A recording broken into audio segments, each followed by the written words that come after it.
vamos ver as reações de Gilmar Mendes ao relatório de Alessandro Vieira, que acabou derrubado na CPI do crime organizado por 6 votos a 4.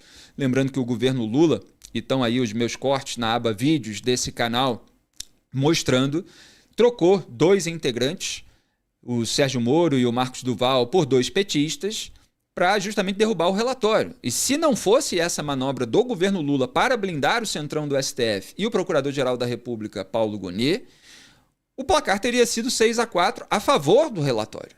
Gilmar Mendes, como eu comecei a mostrar no programa de ontem, mostrei um vídeo do Toffoli, um do Gilmar e a reação ali em tempo real do Alessandro Vieira àquelas declarações. Agora eu vou mostrar outras falas do Gilmar. Vamos assistir ao primeiro vídeo dessa ira, essa ira incontida do decano do STF. Pode soltar. Eu, como sabem, adoro ser desafiado. Lá no meu Mato Grosso, as pessoas dizem: não me convide para dançar, porque eu posso aceitar. Adoro ser desafiado. Me divirto com isso. Mas outros se acoelham. Tem medo.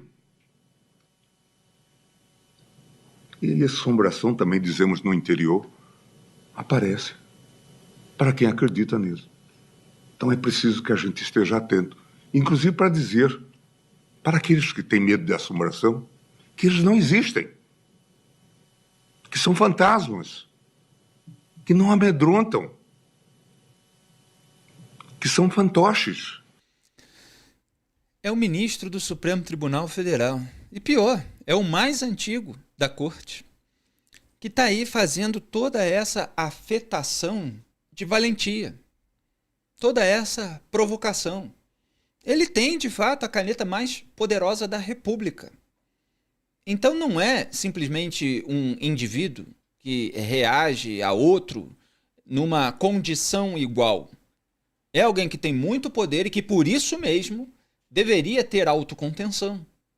Jamais deveria transformar a sua cadeira, o seu cargo, a sua caneta, numa espécie de arma, e eu estou falando aqui metaforicamente, contra qualquer pessoa que ouse incomodá-lo. Mas o Gilmar se coloca como dono do tribunal, eventualmente como dono do Brasil.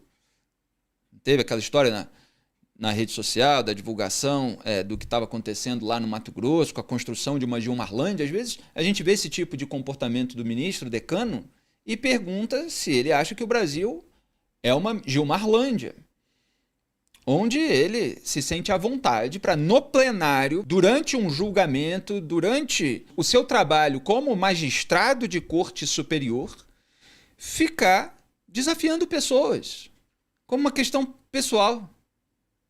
Sendo que ele nunca quer dançar na mesma condição dos demais cidadãos brasileiros. É com toda a influência que ele tem, com todo o poder que ele tem. É um tom de onipotência, de não ousem, não ousem.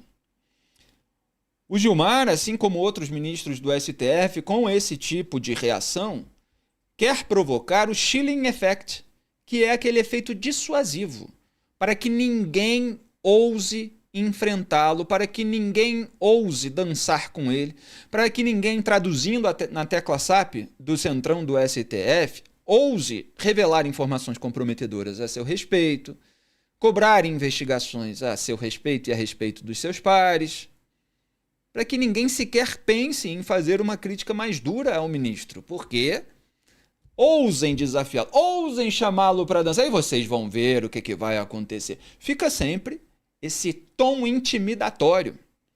Qual é o juiz de Suprema Corte no mundo democrático, que não parece ser o caso do Brasil? Aqui é um outro tipo de república, um outro tipo de regime.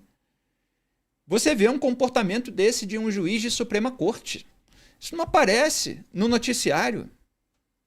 A gente vê, às vezes, alguma crítica a uma conduta de um juiz da Suprema Corte americana, porque foi participar de um evento e aí tinha um político lá, e aí na foto apareceu junto. São coisas bem menores. Tem um ou outro episódio, etc., que eu até já listei num artigo antigo chamado O Aborto da Ética no STF e na Suprema Corte do Zewa. Se vocês quiserem procurar, eu estava apontando na raiz toda a discussão que estava tendo e que levou depois à elaboração de um código de ética, ainda que brando, para magistrados da Suprema Corte americana. Agora, nem se compara com essas condutas que estavam sendo apontadas pelo senador Alessandro Vieira e que estão sendo apontadas já na imprensa, nas investigações, há bastante tempo, como a gente tem acompanhado aqui. Então é lamentável que um decano da corte tenha esse tipo de conduta. Mas não parou por aí. Ele, claro, não poderia deixar de falar da Lava Jato, seu espantalho favorito. Porque tem os golpistas, como eles configuram, evidentemente, e aí isso serve para definir muita gente. É claro que precisa analisar caso a caso, mas é algo que precisa ser evitado. E eu sempre falo que o bolsonarismo forneceu essa narrativa para que eles posassem de defensores da democracia, reforçando, dando ares de legitimidade que não tem para posar de defensores da democracia. E a Lava Jato, que incomodou o sistema justamente porque chegou a apontar tráfico de influência aqui, corrupção ali, lavagem de dinheiro, e foi passando de partido em partido até chegar no Poder Judiciário. Esses dois espantalhos são utilizados para dizer assim, olha, isso nós não queremos.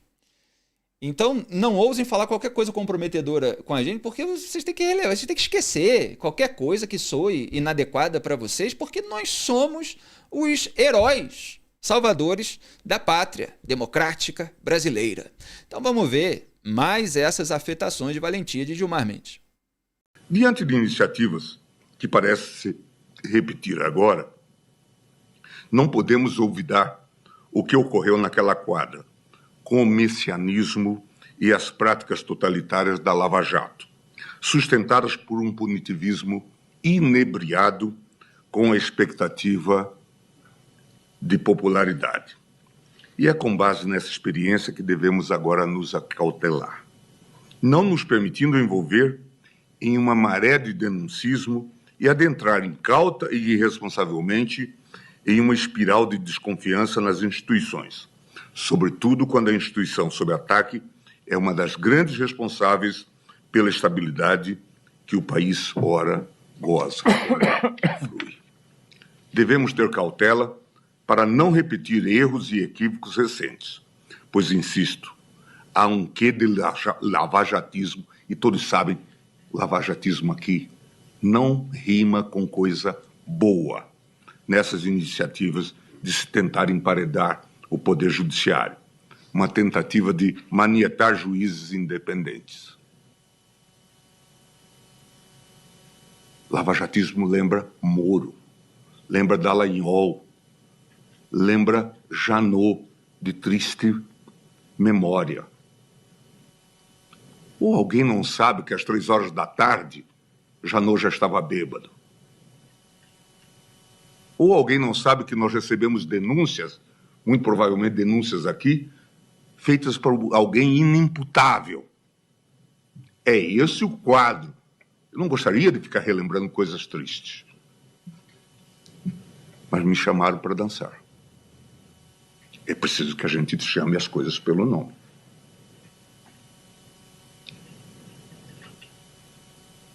O herói de então, o Janot, era essa triste figura. Que a partir das 3 horas da tarde já convidava seus interlocutores para tomar uma grapa.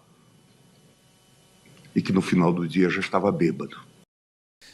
Olha, ver um ministro do STF dessa atual composição acusando uma força-tarefa anticorrupção que recuperou bilhões de reais, ao contrário das condutas dos ministros, chamando, portanto, essa força-tarefa anticorrupção de totalitária, práticas totalitárias, totalitarismo, quando o Estado exerce o controle sobre a vida pública e privada mais do que os ministros do STF têm exercido esse controle com censura, com outras formas de cerceamento da liberdade de expressão, de crítica, de imprensa, realmente é acusar os outros daquilo que eles fazem, como fizeram outro dia. Lembra que o Flávio Dino falou que se a CPI ficasse sendo prorrogada indefinidamente, que não era o caso, ela tinha prazo para acontecer e a prorrogação tinha prazo para acontecer também por uma vez, como está previsto no regimento. Aquilo significaria um regime autoritário. E o que faz o STF? Tem um inquérito das fake news que dribla o sistema acusatório, que nasceu de uma interpretação elástica do artigo 43 do regimento interno, que não prevê essa possibilidade, a não ser para infração penal cometida dentro do ambiente físico do tribunal. Está aberto para retaliar pessoas, para suspender apurações que atingem os ministros, para censurar reportagem que traga informação comprometedora. Então, você quer maior exemplo de medida autoritária com requintes de totalitarismo do que a abertura de um inquérito que dura 7 anos, sem objeto definido, sem prazo determinado? E aí ele fala, Lava Jato lembra Moro, lembra Dallagnol, lembra Janot, e alguém não sabe que ele já estava bêbado às 3 horas da tarde? Isso é fala, isso é declaração para um ministro de Suprema Corte. Ele está acusando desafetos, pessoas com as quais ele teve uma treta pessoal, de atuarem bêbadas, tentando manchar toda uma força-tarefa anticorrupção que deu uma contribuição valiosa para mostrar os esquemas de corrupção que até hoje existem na República Brasileira, alguns com figuras repetidas, inclusive, e que, lamentavelmente, não geraram a devida responsabilização e a devida punição em razão dessa varredura de sujeira para debaixo do tapete, com a blindagem geral lá no Supremo Tribunal Federal, graças à classe política que foi se unindo aos poucos. Aliás, os ministros do STF também foram se unindo aos poucos, já contei essa história aqui. Chegou no PSDB, e Michel Temer e Poder Judiciário, Gilmar mudou de posição e aí se aliou ao PT, como disse o Vadir Damus do próprio PT, contra a força-tarefa da Lava Jato. Depois um desdobramento chegou no Flávio Bolsonaro, bolsonarismo se aliou. Aí pronto, tudo foi desmantelado. É isso que a gente viu acontecer nos últimos anos. E um cidadão comum, ou mesmo um jornalista, pode falar isso que o Gilmar está falando sobre um ex-procurador-geral da República, sobre um ministro do Supremo Tribunal Federal que atua, vamos dizer assim, bêbado. Eu estou perguntando. É possível que alguém diga isso? Porque qual é a evidência que o Gilmar Mendes traz para fazer esse tipo de acusação, para tentar manchar a trajetória de alguém? Tenha crítico, não. Eu critiquei o Janot várias vezes, elogiei outros, porque aqui é assim, a gente analisa cada caso específico, não é em relação a pessoas, é em relação àquilo que elas fazem. Faz certo, diz que está certo, faz errado, diz que está errado. Agora o Gilmar tem esses desafetos que são demonizados sempre. E a gente vê, muitas vezes, certas manifestações de ministros do Supremo Tribunal Federal bastante truncadas, bastante arrastadas, sem elementos objetivos, muitas vezes emocionados, com uma sensibilidade bastante aflorada. Um cidadão comum pode deduzir, sem ser processado, que eles beberam muito, se achar que eles têm esse tipo de conduta? Ou tem coisas que só um ministro do STF pode falar sobre outros cidadãos na sociedade? É uma pergunta que se coloca. E aí ele fala, não gostaria de ficar relembrando coisas tristes. Foi muito triste a Lava Jato para o sistema. Ela incomodou bastante. Ela revelou o maior esquema de corrupção da história da República até então, o Petrolão, com valores bilionários sendo desviados, com clube de empreiteiras se revezando para obter contratos públicos muito altos, molhando a mão de agentes públicos, agentes políticos, que ganhavam ali 1 a 3%.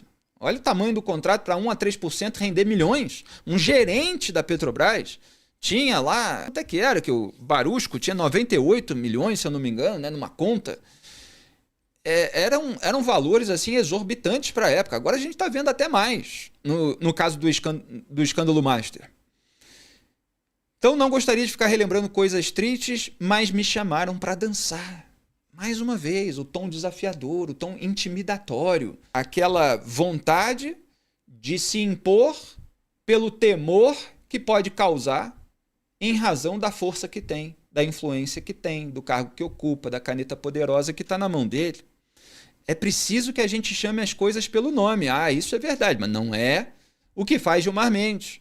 Não é o que fazem outros ministros do STF. Comecei o programa de hoje falando a respeito disso. Eles usam essas expressões, ataque à democracia, para qualquer coisa. Uma informação verdadeira vira ataque à democracia. Não chamam as coisas pelo nome. Fazem esses truques retóricos, sempre com muito ódio, com muita bilis, né? Mas é melhor eu parar por aqui, porque só ministro do STF poderia ir além. Poderia falar uma declaração mais longa, como Luiz Roberto Barroso fez no plenário do STF um tempo atrás. Então, falando no Barroso e falando na Lava Jato, que o Gilmar voltou a ela, é muito importante hoje, um dia depois de toda essa ira contra o senador Alessandro Vieira, a gente lembrar da descrição que o Barroso fez da reação do sistema. Eu vou trazer aqui como a reação do sistema, porque eu sou um cidadão comum, eu sou um jornalista e não posso falar como o Barroso falou da reação da corrupção. Então, eu vou trazer aqui a fala do Barroso para a gente analisar exatamente os métodos de reação do sistema. Barroso fala lá do jeito dele, mas eu vou aqui falar do meu. Então, isso já mostra que há diferentes níveis de liberdade de expressão, de crítica no Brasil. Mas é muito importante, principalmente, não só pela lista que ele faz no começo, daqueles 3 pilares da reação do sistema, mas aquilo que ele comenta depois. Eu vou destacar depois de mostrar o vídeo para vocês. Pode soltar. Quem acompanhou o que aconteceu na Itália conhece o filme da reação da corrupção. 1. Mudança na legislação ou na jurisprudência. 2.